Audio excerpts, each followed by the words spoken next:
Hey, welcome to my studio. I'm MJ Perry. I just want to walk you around my setup and see if you have any questions. So I'm going to start with my wheel right here. I got a clay boss. I like to have a board. These boards, these are my favorite type of boards. They're just pickets cut in half. So a 6-foot picket cut in half gives you a good 3-foot solid board, and they fit really well on shelves. I got some shelves here that my brother-in-law gave me, but you can get them on Amazon. And that's kind of my go-to tools right here. I also use it for bisqueware because I have my 2 kilns right there. We'll get to those in a minute. I like to have a board on cinder blocks in front of me too for any works that I'm trying to mimic someone's work. Or I put a vessel up there that I'm trying to reproduce or make a lot of. I like to have that kind of in my vista. Right now, it's gotten overrun with recycled clay, as you can see here. Now let me turn you just a little bit. So these shelves are my favorite. So they're basically just 2x4s bolted into the wall with dowel rods sticking out. So I drilled all the way through with 1 1/8 inch bits, so I could fit like a 1-inch dowel rod in there real easy. And these boards fit real nicely on them, and they look pretty sharp. I usually reserve this area right by my wheel for greenware or stuff that's straight off the wheel that's getting ready to trim. Sometimes I'll put it outside here, outside the mosquito net to dry out in the sun because it dries so fast in this Texas sun. But right now it's overrun with communion cups because I've ran out of space. So let me keep walking you around here. I have my 2 necessary elements, my fan and my heater, depending on what season it is. I have 2 little wheels down here. These are the Shimpo 5 horsepower wheels, or not 5, half horsepower wheels.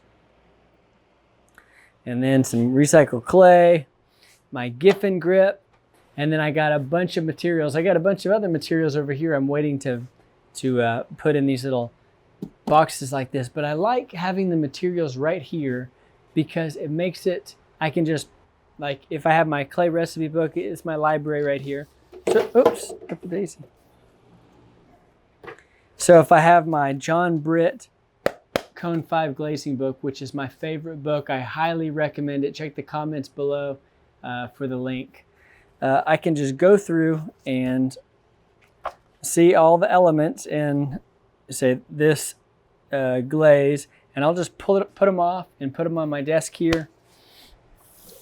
A lot of times this is my main work desk here, and I'll just write. In fact, you can kind of see it right here. I was making some Noxema. I just wrote down the elements and then what it is per 100, and then I multiplied it out for 1,000, which is what I was doing. So this is my main work area right here. If I'm wedging clay or if I'm mixing glazes or whatever I'm doing, I'm usually right here. One of my 2 work tables, but I got this one covered with a cheap canvas that I got from Harbor Freight. You know, it doesn't have to be that fancy canvas that you'd use for a painting or anything. And then I got a lot of my tools that I just need like every day, like duct tape and Sharpies and you know, tape measures and screws and all that stuff, scissors and clamps and all that stuff.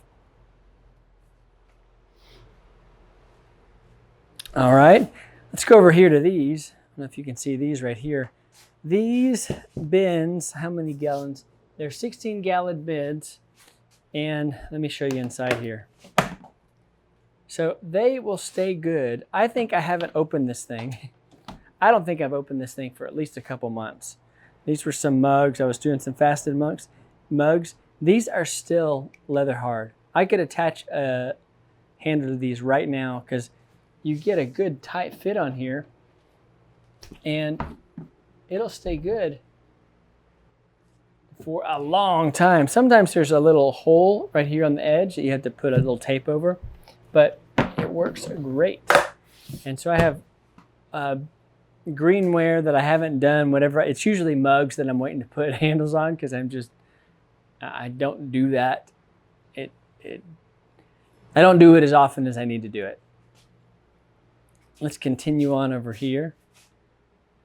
So I got more shelves. Maybe you saw this over there too. I have these tile boards. So this is the same half picket, but I just did the base, like the base glaze, which is, this is taupe gray, sage, rust brown, and then I put different glazes on top of that, and to see how they react.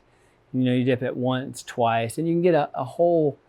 It's just how you do your test tiles. I like to do my test tiles like this. So this is one of the ways you can do test tiles, is I just build these little test tile holders, and I just sit them in there. Oops. I just sit them in there like that, because you want your test tiles to be vertical so that the glaze can run down. But I like this.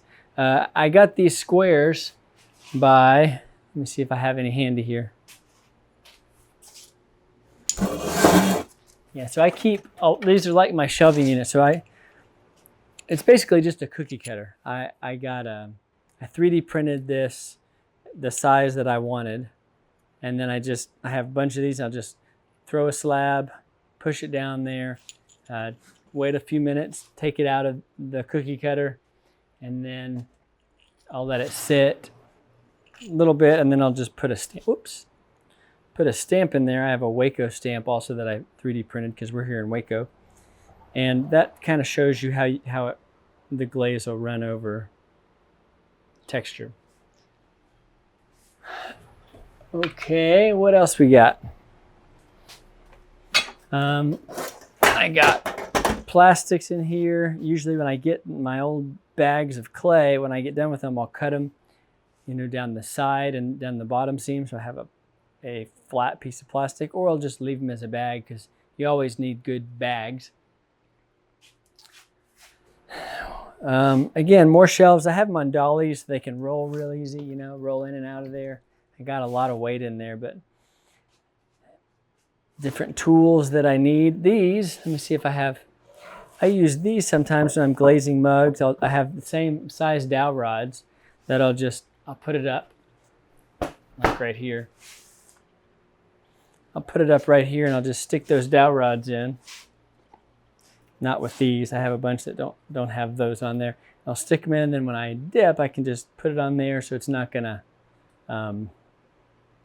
you know, mess up it can drip on there and it can dry, so I'm not having to hold it forever.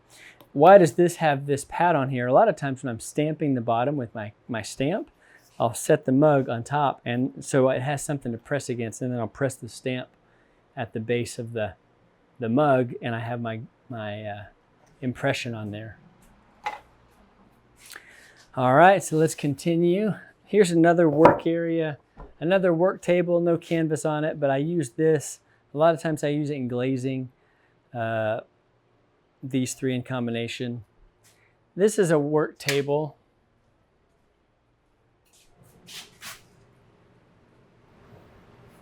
This is a work table that I like, and my kids use a lot. We use it for slab building stuff.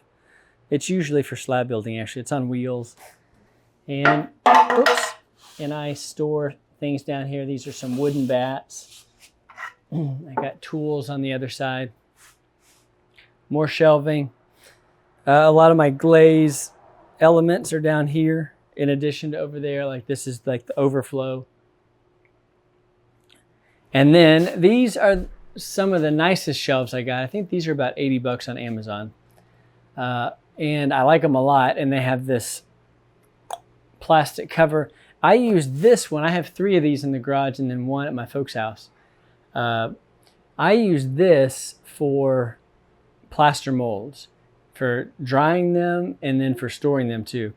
So yes, we do some plaster mold making and casting, and here's some of the shapes that we like to cast. I'm a 1-part mold guy right now. I'm not sophisticated enough for 2 parts yet, but I will be. Let me show you my kilns and my racks that we made here.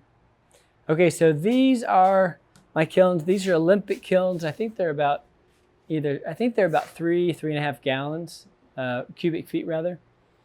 and they have been great. So I had the option of going with a $2,300 to $2,500 kiln, or go with this that's about between $1,200 and $1,400. And I went with these because I would have to up my electricity to do the higher one. And with these, I don't actually have, I have them both hooked up. You can't see that, I guess. I have them both hooked up to the same power. Well, I switched them out. I unplug one and I plug the other one, because I'm never firing both of them at the same time. If anything, I'm just fire one for 12 hours till it shuts off. It gets hot, and then maybe it's a slow ramp down, and then it shuts off. Okay, I turn it off, unplug it, put the new one in. It's already loaded up, go. I rarely am limited by speed I'm usually limited by my production, not by speed. So 3.5 gallons 3.5 cubic feet is plenty for me. And I do a lot. So I have a lot of bisqueware stored here. These are my favorite shelves. Okay, so what is important about these shelves? I can fit as much on one of these shelves as this entire garage. So I have one 2x4 set in a cinder block right there, cement set, and then I have the 1x2s coming out from the cinder block, and it's the middle part plus 11 inches on each side, because these pickets are 5.5 inches wide. So I can get 2 pickets on each side, and as long as it's roughly the same amount of weight, you're not really ever going to be wiggling that. That board is stout. It's not moving very much. Certainly not enough for doing anything damaging. And if it ever did, I could just unscrew it and rescrew it, in a different place, more solid. But this has 1, 2, 3, 4, 5, 6, 7, could do 8, could do 9, times 2, 18, times 2, 36 boards, plus I could do 3 up top there. So that's 39 boards worth of stuff. It's about the same as this. So this is a workhorse of a storage system. It's good to have good storage in your studio, the more productive you are. This is my work desk, usually more for glazing, sometimes for hand building, often for slip casting. Let me get on the other side here so you're not looking into the light. I'm not so backlit. Okay, so I have those 2 shelves there. I got this. I use this for a drying rack. The middle shelf, it also has a plastic thing that's like 25 bucks on it. And so when I'm done, like if I throw in the afternoon hours or even in the morning, I can put it in there, zip it up. And if I don't get to trimming that day, I can get to it the next day, sometimes even the next day. And it doesn't require any special wrapping and being all careful with plastic. I just stick it in there on the board, zip it up, and wait until I'm ready. Now, like these, I've waited too long on those. I waited for a couple weeks because I just forgot about it. So I'll just I'll recycle those. But yeah, and then this was a friend of mine's kitchen table forever. They traveled all over the world with this kitchen table, and then they gave it to us. And it's been a great work table for me. I have it sitting on dollies. I have plaster down here. I think I have some cement down there too, but I know at least I have #1 pottery plaster. Got these down here. I use these the same as I use the dowel rods, but these are just for mugs. I use these for these little cups, these little communion cups. So I'll dip it and then I'll set it like this on there, so it's not wiggling. I don't have to hold it until it dries, and it helps me go fast. So right now I got a bunch of glazed stuff here. My other kiln, identical to that one. All my kiln furniture right here. And some fun lights, because I like to throw in the morning before it's light outside. And that's it. Let me take you outside here, see if there's anything else. It's a big mess out here actually right now. But I got more shelves everywhere. This was my first version of these shelves. So I used 4x4s and dowels, but they kind of added up price-wise. But set in cement. Here, let me get on this side. I like these shelves because Again, it's cement, 2x4, one 2x4 cut in half, set in cement, but it's circular, so I can roll this. So if I have a sail, I can roll it in, roll it wherever I need it to go. I have about 12 or 14 of these out back because I have a lot more stuff. Oh, let me just see. Just show you out there. Again, pardon the mess. I just cleaned up the garage for you. Okay, so I have another work area out here. I have more of these. Some are set in cinder blocks that shouldn't move, and most are set in buckets that do move. And then I have 2 pallets that are set on top of some boards. A lot of times I do pouring out here. What else do I do out here? I recycle clay out here. When it's cold, I like to work out here because it's warm. Let me show you these shelves because this is a bit of a letdown. So these shelves work great. A lot of times I'll unscrew these and I'll put them on this side of the fence when we have a sale here because it just makes more shelving space. This is kind of a thoroughfare right next door, and so I can put them on the outside of the fence and show everybody that's driving by what's for sale. So I like that, but they're not the best for storage, and the reason why is my kids leave this open often and it will slam shut. And you see that? Here, let me. This is why I don't like it. I actually like that Cinco Rojo mug with the Texas on it right there, but it's no more thanks to the slamming gate. Oftentimes it's my fault. You can see more carnage over here, you know. But anyhow, I don't have anything that special back here, but that's my studio. If you have any questions, let me know what you want me to talk more about. Yeah. Thanks for watching. Hey guys, if you liked what you saw, hit that subscribe button and be the first one to know when we release new videos or when we have a new batch coming out of the kiln. If you want to see the gear or the materials we used, check out the link in the descriptions. And lastly, if you have questions or thoughts, leave me a comment in the comments below. I'm here to help. See you next time.